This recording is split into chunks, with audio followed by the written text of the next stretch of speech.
परम सन्मानयोग तखत जबर दे मालक पार ब्रह्म पूरन ब्रह्म जुगो जुग अटल सतगुरु श्री गुरु ग्रंथ साहिब जी महाराज। पार ब्रह्म सतगुरु जी ने बख्शिश की है अपने चरना कबलों पास हाजरी भरन का सुभाग समा बख्शिश किया है। पार ब्रह्म सतगुरु जी की कृपा के द्वारा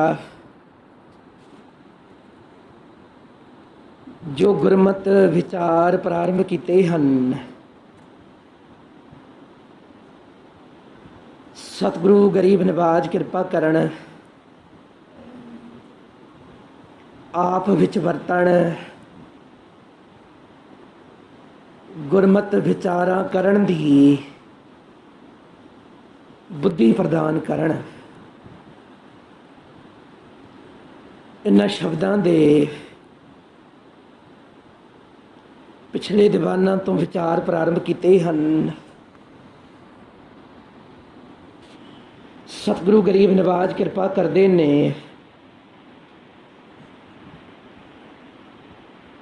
कि उन्हां दिखावे दे साधुआं नालों वो साध भले ने जिन्हां दे अंदर श्री करतार वाहिगुरु जी का प्रेम है। सतगुरु कृपा करते ने जिन्हां ने लिबास धार्मिक होने का पहने है, मन दे विच कपट है। गरीब नवाज बख्शिश करते ने बाहर धोती तुंबड़ी अंदर विस्नकोर।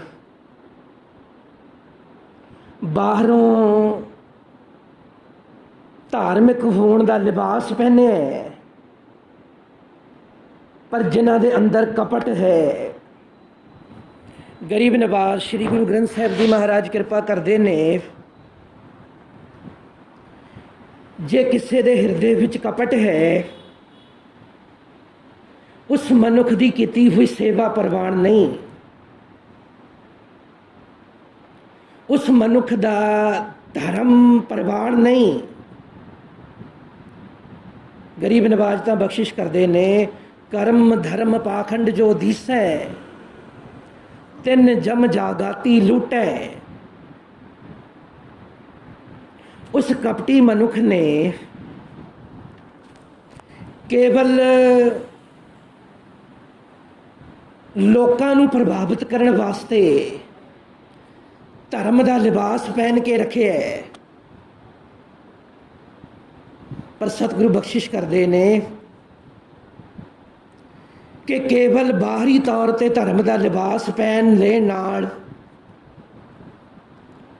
कदे परमात्मा प्रसन्न नहीं हुंदा। श्री सतगुरु जी कृपालता करते ने अमृत बाणी विच सारंग राग दे अंदर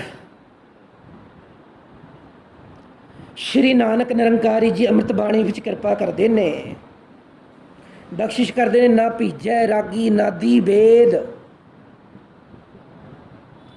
परमात्मा प्रसन्न नहीं हुंदा उस कपटी मनुख तो,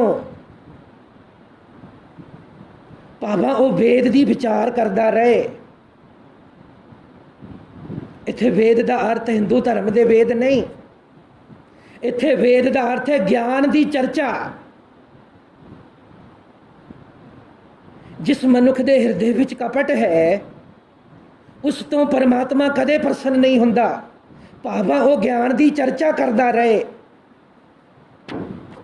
ਸਤਿਗੁਰੂ ਬਖਸ਼ਿਸ਼ ਕਰਦੇ ਨੇ, ਭਾਵਾਂ ਰਾਗਾਂ ਵਿੱਚ ਪੜ੍ਹ ਪੜ੍ਹ ਕੇ ਮਹਾਰਤ ਹਾਸਲ ਕਰ ਲਏ, ਰਾਗ ਗਾਣ ਦਾ, ਰਾਗ ਵਿਦਿਆ ਦੀ ਮਹਾਰਤ ਹਾਸਲ ਕਰ ਲਏ, ਪਰ ਰਾਗ ਵਿਦਿਆ ਨਾਲ ਵੀ ਪਰਮਾਤਮਾ ਪ੍ਰਸੰਨ ਨਹੀਂ ਹੁੰਦਾ। ਗੁਰੂ ਨਾਨਕ ਸਾਹਿਬ ਨਿਰੰਕਾਰੀ ਜੀ ਬਖਸ਼ਿਸ਼ ਕਰਦੇ ਨੇ, ਨਾ ਭੀਜੈ ਰਾਗੀ ਨਾਦੀ ਵੇਦ, ਨਾ ਭੀਜੈ ਸੁਰਤੀ ਗਿਆਨੀ ਜੋਗ। ਸ਼੍ਰੀ ਨਾਨਕ ਨਿਰੰਕਾਰੀ ਜੀ ਕਿਰਪਾ ਕਰਦੇ ਨੇ, ਜਿਨ੍ਹਾਂ ਜੋਗੀਆਂ ਨੇ ਕੇਵਲ ਆਪਣੀ ਸੁਰਤ ਨੂੰ ਜੋੜਨ ਦਾ ਵਿਸ਼ਾ ਯੋਗ ਸਾਧਨਾਵਾਂ ਰੱਖਿਆ ਹੈ। ਸਤਿਗੁਰੂ ਆਖਦੇ ਨੇ ਗੁਰੂ ਨਾਨਕ ਸਾਹਿਬ ਜੀ, ਇਨ੍ਹਾਂ ਸਾਧਨਾਵਾਂ ਨਾਲ ਵੀ ਪਰਮਾਤਮਾ ਪ੍ਰਸੰਨ ਨਹੀਂ ਹੁੰਦਾ। ਆਪ ਜੀ ਦੇਖੋ, ਜਾ ਕਰਕੇ ਕਦੇ ਮੈਨੂੰ ਆਪ ਇਲਾਹਾਬਾਦ ਜਾਣ ਦਾ ਮੌਕਾ ਮਿਲਿਆ। ਪ੍ਰਯਾਗਰਾਜ ਦੇ ਉੱਪਰ ਹਿੰਦੂ ਧਰਮ ਦਾ ਇੱਕ ਬਹੁਤ ਭਾਰੀ ਮੇਲਾ ਸਜਦਾ ਹੈ, ਮਹਾਕੁੰਭ ਜਿਸ ਨੂੰ ਆਖਦੇ ਨੇ। ਉਸ ਮਹਾਕੁੰਭ ਦੇ ਵਿੱਚ ਦਾਸ ਨੂੰ ਦੇਖਣ ਦਾ ਮੌਕਾ ਮਿਲਿਆ। ਅਨੰਤ ਪ੍ਰਕਾਰ ਦੇ ਸਾਧੂ ਬੇਹੰਗਮ ਆਉਂਦੇ ਨੇ। ਸਾਰਾ ਦਿਨ ਉਹ ਨੰਗੇ ਹੋ ਕੇ ਕੰਢਿਆਂ ਦੇ ਉੱਪਰ ਸੁੱਤੇ ਰਹਿੰਦੇ ਨੇ, ਕਾਂਚ ਦੀ ਬੋਤਲ ਦੇ ਟੁਕੜੇ ਕਰ ਕਰਕੇ ਕਾਂਚ ਦੇ ਟੁਕੜਿਆਂ ਉੱਪਰ ਸੌਂਦੇ ਨੇ। ਸਤਿਗੁਰੂ ਗਰੀਬ ਨਵਾਜ ਗੁਰੂ ਨਾਨਕ ਸਾਹਿਬ ਨਿਰੰਕਾਰੀ ਜੀ ਬਖਸ਼ਿਸ਼ ਕਰਦੇ ਨੇ, ਨਾ ਭੀਜੈ ਜੋਗੀ ਕਿਤੈ ਜੋਗ। ਯੋਗ ਸਾਧਨਾਵਾਂ ਨਾਲ ਵੀ ਪਰਮਾਤਮਾ ਪ੍ਰਸੰਨ ਨਹੀਂ ਹੁੰਦਾ, ਭਿੱਜਦਾ ਨਹੀਂ,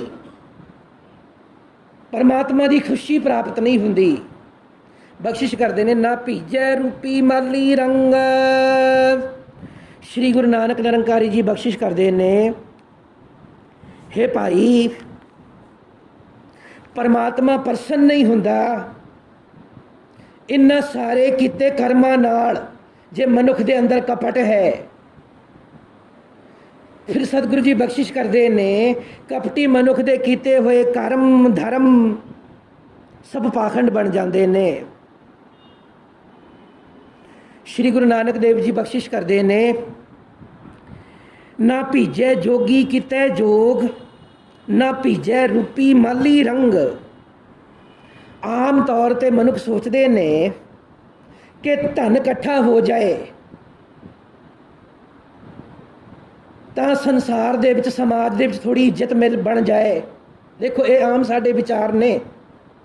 ਥੋੜ੍ਹਾ ਧਨ ਇਕੱਠਾ ਹੋ ਜਾਏ, ਸਮਾਜ ਵਿੱਚ ਇੱਜ਼ਤ ਬਣ ਜਾਏ, ਥੋੜ੍ਹਾ ਜਿਹਾ ਕਾਰੋਬਾਰ ਵੱਧ ਜਾਏ, ਸਮਾਜ ਵਿੱਚ ਥੋੜ੍ਹੀ ਇੱਜ਼ਤ ਮਿਲਣ ਲੱਗ ਜਾਏ।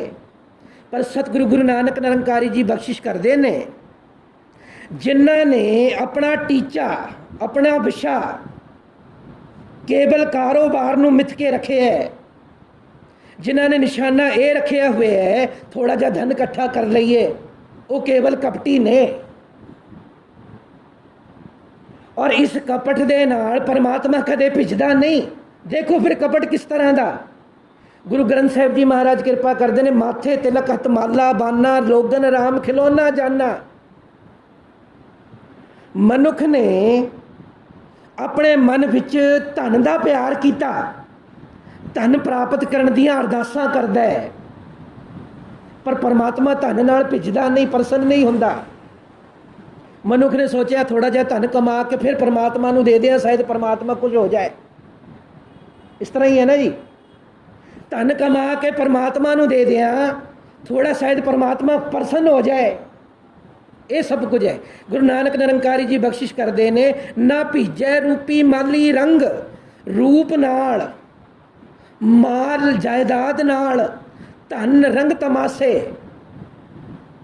ਤੁਸੀਂ ਦੇਖੋ ਅੱਜ ਬਾਜ਼ਾਰ ਦੇ ਵਿੱਚ ਰੰਗ ਤਮਾਸ਼ੇ, ਤਰ੍ਹਾਂ ਤਰ੍ਹਾਂ ਦੇ ਬਾਜ਼ਾਰ ਲੱਗਦੇ ਨੇ। ਤੁਸੀਂ ਦੇਖੋ ਰੰਗ ਤਮਾਸ਼ੇ, ਤਰ੍ਹਾਂ ਤਰ੍ਹਾਂ ਦੇ ਕੱਪੜੇ ਫੈਸ਼ਨ ਵਿੱਚ ਚੱਲਦੇ ਨੇ। ਰੰਗ ਤਮਾਸ਼ੇ ਤੁਸੀਂ ਦੇਖੋ, ਖਾਣ ਦੇ ਤਰ੍ਹਾਂ ਤਰ੍ਹਾਂ ਦੇ ਪਕਵਾਨ, ਇਹ ਸਭ ਰੰਗ ਤਮਾਸ਼ੇ ਨੇ। ਫਿਰ ਹੱਦ ਤਾਂ ਇਸ ਗੱਲ ਦੀ ਹੋ ਗਈ, ਜਿਹੜਾ ਸਰੀਰ ਰੋਜ਼ ਵਿਗੜਦਾ ਜਾ ਰਿਹਾ, ਬਜ਼ੁਰਗ ਹੁੰਦਾ ਕਮਜ਼ੋਰ ਹੁੰਦਾ ਜਾ ਰਿਹਾ, ਉਸ ਨੂੰ ਸਜਾਉਣ ਵਾਸਤੇ ਤਰ੍ਹਾਂ ਤਰ੍ਹਾਂ ਦੇ ਪਰਫਿਊਮ, ਕਰੀਮਾਂ ਆਦਿਕ ਇਹ ਸਭ ਰੰਗ ਤਮਾਸ਼ੇ। ਸਤਿਗੁਰੂ ਗੁਰੂ ਨਾਨਕ ਨਿਰੰਕਾਰੀ ਜੀ ਬਖਸ਼ਿਸ਼ ਕਰਦੇ ਨੇ, ਹੇ ਭਾਈ ਇਹਨਾਂ ਰੰਗ ਤਮਾਸ਼ਿਆਂ ਨਾਲ ਪਰਮਾਤਮਾ ਭਿੱਜਦਾ ਨਹੀਂ, ਪਰਮਾਤਮਾ ਪ੍ਰਸੰਨ ਨਹੀਂ ਹੁੰਦਾ। ਬਖਸ਼ਿਸ਼ ਕਰਦੇ ਨੇ, ਨਾ ਭੀਜੈ ਤੀਰਥ ਭਵੀਐ ਨੰਗ। ਹੁਣ ਕਈ ਲੋਕਾਂ ਨੇ ਕੇਵਲ ਤੀਰਥ ਯਾਤਰਾਵਾਂ ਕਰਨ ਨੂੰ ਹੀ ਇਹ ਸਮਝ ਲਿਆ ਵੀ ਪਰਮਾਤਮਾ ਪ੍ਰਸੰਨ ਹੋਵੇਗਾ। ਪਰ ਅੱਜ ਤੁਸੀਂ ਦੇਖੋ ਸਾਡੀ ਯਾਤਰਾਵਾਂ ਇਹ ਕੇਵਲ ਅੱਜ ਫੈਸ਼ਨ ਬਣ ਕੇ ਰਹਿ ਗਈਆਂ ਨੇ। ਯਾਤਰਾਵਾਂ 'ਤੇ ਲੋਕ ਜਾਂਦੇ ਨੇ, ਮੈਂ ਆਪ ਦੇਖੇ ਨੇ। ਹਰਿਦੁਆਰ ਦੇ ਵਿੱਚ ਇੱਕ ਬਹੁਤ ਭਾਰੀ ਹਿੰਦੂ ਮੇਲਾ ਲੱਗਦਾ ਹੈ ਸ਼ਿਵਰਾਤਰੀ ਦਾ, ਜਿਸ ਦੇ ਉੱਪਰ ਹਿੰਦੁਸਤਾਨ ਦੇ ਕੋਨੇ ਕੋਨੇ ਤੋਂ ਲੋਕ ਆਉਂਦੇ ਨੇ। ਉਹ ਲੋਕ ਕਾਵੜ ਲੈਣ ਵਾਸਤੇ ਸ਼ਿਵ ਜੀ ਦੀ ਪੂਜਾ ਕਰਦੇ ਨੇ, ਕਾਵੜ ਲੈ ਕੇ ਭਰ ਕੇ ਲੈ ਜਾਂਦੇ ਨੇ। ਪਰ ਮੈਂ ਆਪ ਦੇਖੇ ਨੇ, ਇਸ ਦਾ ਕਾਰਨ ਹੈ ਮੇਰਾ ਘਰ ਵੀ ਹਰਿਦੁਆਰ ਵਿੱਚ ਹੈ। ਮੈਂ ਆਪ ਉਹਨਾਂ ਲੋਕਾਂ ਨੂੰ ਦੇਖਿਆ ਹੈ, ਉਹਨਾਂ ਨੇ ਲਿਬਾਸ ਭਗਵੇਂ ਪਹਿਨੇ ਨੇ। ਜਦੋਂ ਕਾਵੜ ਲੈ ਕੇ ਜਾਂਦੇ ਨੇ ਨਾ ਜੀ, ਗਲੇ ਵਿੱਚ ਭਗਵਾਂ ਦੇ ਗਮਛਾ ਪਾਉਂਦੇ ਨੇ, ਭਗਵਾਂ ਕੱਛਾ ਪਾਉਂਦੇ ਨੇ, ਭਗਵੀ ਬਨੈਣ ਪਾਉਂਦੇ ਨੇ। ਪਰ ਮੈਂ ਆਪ ਦੇਖੇ ਨੇ ਉਹ ਲੋਕ ਸੁਲਫਾ ਅਤੇ ਸਮੈਕ ਲੱਭਦੇ ਨੇ, ਕਿੱਥੇ ਮਿਲਦੀ ਹੈ। ਗਰੀਬ ਨਿਵਾਜ ਬਖਸ਼ਿਸ਼ ਕਰਦੇ ਨੇ, ਨਾ ਭੀਜੈ ਤੀਰਥ ਭਵੀਐ ਨੰਗ। ਜੇ ਤੀਰਥ ਯਾਤਰਾਵਾਂ ਦਾ ਸੰਬੰਧ ਕੇਵਲ ਨਸ਼ਾ ਪੱਤਾ ਖਰੀਦਣ ਨਾਲ ਹੈ, ਫਿਰ ਪਰਮਾਤਮਾ ਪ੍ਰਸੰਨ ਕਿਵੇਂ ਹੋਵੇਗਾ। ਬਖਸ਼ਿਸ਼ ਕਰਦੇ ਨੇ, ਨਾ ਭੀਜੈ ਤੀਰਥ ਭਵੀਐ ਨੰਗ, ਨਾ ਭੀਜੈ ਦਾਤੀ ਕੀਤੈ ਪੁੰਨ।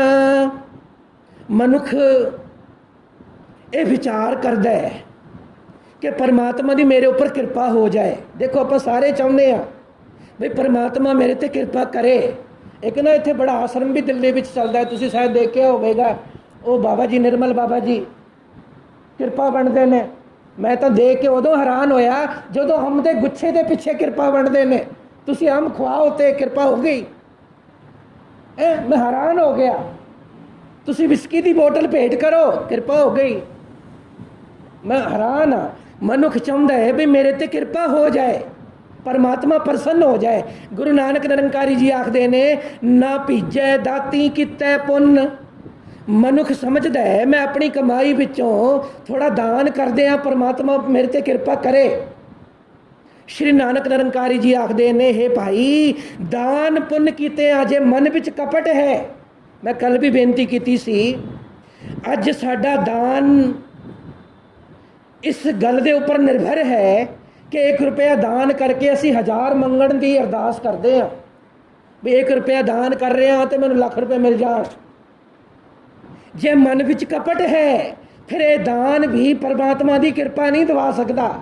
ਬਖਸ਼ਿਸ਼ ਕਰਦੇ ਨੇ, ਨਾ ਭੀਜੈ ਦਾਤੀ ਕੀਤੈ ਪੁੰਨ। ਕਹਿਣ ਤੋਂ ਭਾਵ ਜੇ ਅੰਦਰ ਕਪਟ ਹੈ ਫਿਰ ਧਰਮ ਵੀ ਪਖੰਡ ਬਣ ਜਾਂਦਾ ਹੈ। ਚੇਤੇ ਰੱਖੋ, ਜੇ ਮਨੁੱਖ ਦੇ ਹਿਰਦੇ ਵਿੱਚ ਕਪਟ ਹੈ ਇਸ ਦਾ ਧਰਮ ਵੀ ਪਖੰਡ ਬਣ ਜਾਂਦਾ ਹੈ। ਕਰਮ ਧਰਮ ਪਾਖੰਡ ਜੋ ਦਿਸੈ, ਤਿਨ ਜਮ ਜਾਗਾਤੀ ਲੁੱਟੈ। ਉਲਟਾ ਐਸਾ ਧਰਮ ਮਾਨਵਤਾ ਵਾਸਤੇ ਹਾਨੀਕਾਰਕ ਹੈ। ਸਤਿਗੁਰੂ ਗਰੀਬ ਨਿਵਾਜ ਬਖਸ਼ਿਸ਼ ਕਰਦੇ ਨੇ, ਜੇ ਧਰਮ ਦੇ ਵਿੱਚ ਕਪਟ ਹੈ ਫਿਰ ਉਹ ਧਰਮ ਮਾਨਵਤਾ ਦਾ ਘਾਤ ਕਰਦਾ ਹੈ। ਸਤਿਗੁਰੂ ਬਖਸ਼ਿਸ਼ ਕਰਦੇ ਨੇ, ਕਿਰਪਾ ਕਰਦੇ ਨੇ, ਨਾ ਭੀਜੈ ਦਾਤੀ ਕੀਤੈ ਪੁੰਨ। ਐਸੇ ਦਾਨ ਪੁੰਨ ਕਰਨ ਨਾਲ ਵੀ ਪਰਮਾਤਮਾ ਪ੍ਰਸੰਨ ਨਹੀਂ ਹੁੰਦਾ। ਬਖਸ਼ਿਸ਼ ਕਰਦੇ ਨੇ, ਨਾ ਭੀਜੈ ਬਾਹਰ ਬੈਠਿਆਂ ਸੁੰਨ।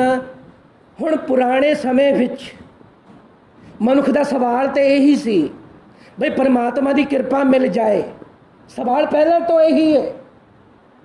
ਪੁਰਾਣੇ ਸਮੇਂ ਵਿੱਚ ਵੀ ਇਹੀ ਸਵਾਲ ਸੀ, ਅੱਜ ਵੀ ਇਹੀ ਸਵਾਲ ਹੈ, ਔਰ ਤੁਸੀਂ ਆਉਣ ਵਾਲੀ ਸਦੀ ਵਿੱਚ ਵੀ ਦੇਖੋਗੇ ਸਵਾਲ ਇਹੀ ਰਹੇਗਾ, ਪਰਮਾਤਮਾ ਮੇਰੇ ਉੱਪਰ ਕਿਰਪਾ ਹੋ ਜਾਏ।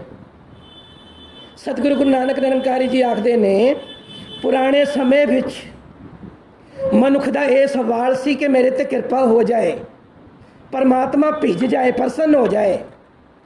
ਹੁਣ ਚਾਲਾਕ ਪੁਰਸ਼ ਨੇ ਮਨੁੱਖ ਦੇ ਇਸ ਸਵਾਲ ਨੂੰ ਸਮਝ ਲਿਆ ਕਿ ਇਸ ਦੇ ਜਿਹਨ ਵਿੱਚ ਇਹ ਬੜੀ ਭਾਰੀ ਪ੍ਰਬਲ ਸਵਾਲ ਹੈ ਕਿ ਮੇਰੇ 'ਤੇ ਕਿਰਪਾ ਹੋ ਜਾਏ। ਉਸਨੇ ਇਸ ਨੂੰ ਕਹਿ ਦਿੱਤਾ, ਤੂੰ ਆਪਣਾ ਘਰ-ਬਾਰ ਛੱਡ, ਆਪਣੀ ਇਸਤਰੀ ਨੂੰ ਛੱਡ, ਜੰਗਲਾਂ ਵਿੱਚ ਚਲਾ ਜਾ। ਘਰ-ਬਾਰ ਕੌਣ ਸੰਭਾਲੇਗਾ, ਮੈਨੂੰ ਦਾਨ ਕਰ ਜਾ। ਇਸਤਰੀ ਕੌਣ ਸੰਭਾਲੇਗਾ, ਮੈਨੂੰ ਦੇ ਜਾ, ਤੂੰ ਜੰਗਲਾਂ ਵਿੱਚ ਚਲਾ ਜਾ। ਉਸ ਚਾਲਾਕ ਪੁਰਸ਼ ਨੇ ਸਮਝ ਲਿਆ ਕਿ ਇਹਨਾਂ ਦੇ ਅੰਦਰ ਇਹ ਸਵਾਲ ਹੈ, ਜੇਨੀ ਸਵਾਲ ਕਿ ਮੇਰੇ ਤੇ ਕਿਰਪਾ ਕਿਵੇਂ ਹੋਵੇ। ਉਸਨੇ ਕਹਿ ਦਿੱਤਾ ਤੂੰ ਸਭ ਕੁਝ ਛੱਡ ਕੇ ਜੰਗਲਾਂ ਵਿੱਚ ਚਲਾ ਜਾ, ਤੇਰੇ ਤੇ ਕਿਰਪਾ ਹੋ ਜਾਏਗੀ। ਗੁਰੂ ਨਾਨਕ ਨਿਰੰਕਾਰੀ ਜੀ ਕਹਿਣ ਲੱਗੇ, ਹੈ ਭਾਈ ਨਾ ਭੀਜੈ ਬਾਹਰ ਬੈਠਿਆ ਸੁਣ, ਜਿਤਨਾ ਮਰਜੀ ਘਰ-ਬਾਰ ਦਾ ਤਿਆਗੀ ਬਣ ਕੇ ਜੰਗਲਾਂ ਵਿੱਚ ਚਲਾ ਜਾ, ਪਰਮਾਤਮਾ ਭੇਜਦਾ ਨਹੀਂ। ਜਿਤਨਾ ਮਰਜੀ ਇਸਤਰੀ ਦਾ ਤਿਆਗ ਕਰਦੇ, ਪਰਮਾਤਮਾ ਭੇਜਦਾ ਨਹੀਂ। ਸਤਿਗੁਰੂ ਨੇ ਤਾਂ ਸਾਨੂੰ ਸਬਕ ਹੀ ਇਹ ਸਮਝਾਇਆ, ਸਰਬ ਧਰਮ ਮੈਂ ਸ੍ਰੇਸ਼ਟ ਧਰਮ, ਹਰ ਕੋ ਨਾਮ ਜਪ ਨਿਰਮਲ ਕਰਮ। ਕਰਮਾਂ ਵਿੱਚ ਕਪਟ ਨਹੀਂ ਹੋਣਾ ਚਾਹੀਦਾ ਤੇਰੇ, ਤੂੰ ਹਰੀ ਦਾ ਨਾਮ ਜਪ ਅਤੇ ਨਿਰਮਲ ਕਰਮ ਕਰ। ਇਹ ਗੁਰਮਤ ਦਾ ਸਬਕ ਹੈ। ਔਰ ਇਸ ਸਬਕ ਨੇ ਚਾਲਾਕ ਪੁਰਸ਼ ਦੇ ਸਾਰੇ ਬਣਾਏ ਹੋਏ ਜਾਲ ਤੋੜ ਤੋੜ ਕੇ ਲੀਰ ਲੀਰ ਕਰ ਦਿੱਤੇ। ਜੋ ਕਹਿ ਰਿਹਾ ਸੀ ਨਾ, ਜੇ ਕਿਰਪਾ ਚਾਹੀਦੀ ਹੈ ਫਿਰ ਜੰਗਲਾਂ ਵਿੱਚ ਚਲਾ ਜਾ, ਗੁਰੂ ਨਾਨਕ ਨਿਰੰਕਾਰੀ ਕਹਿਣ ਲੱਗੇ ਜੰਗਲਾਂ ਵਿੱਚ ਜਾਣ ਦੀ ਲੋੜ ਨਹੀਂ, ਤੂੰ ਹਰੀ ਦਾ ਨਾਮ ਜ਼ਬਾਨ ਤੋਂ ਜਪ ਅਤੇ ਆਪਣੇ ਕਰਮ ਗੁਰਮਤ ਅਨੁਸਾਰੀ ਬਣਾ। ਗ੍ਰਸਤ ਵਿੱਚ ਰਹਿ ਕੇ ਤੇਰੇ ਤੇ ਕਿਰਪਾ ਹੋ ਜਾਏ।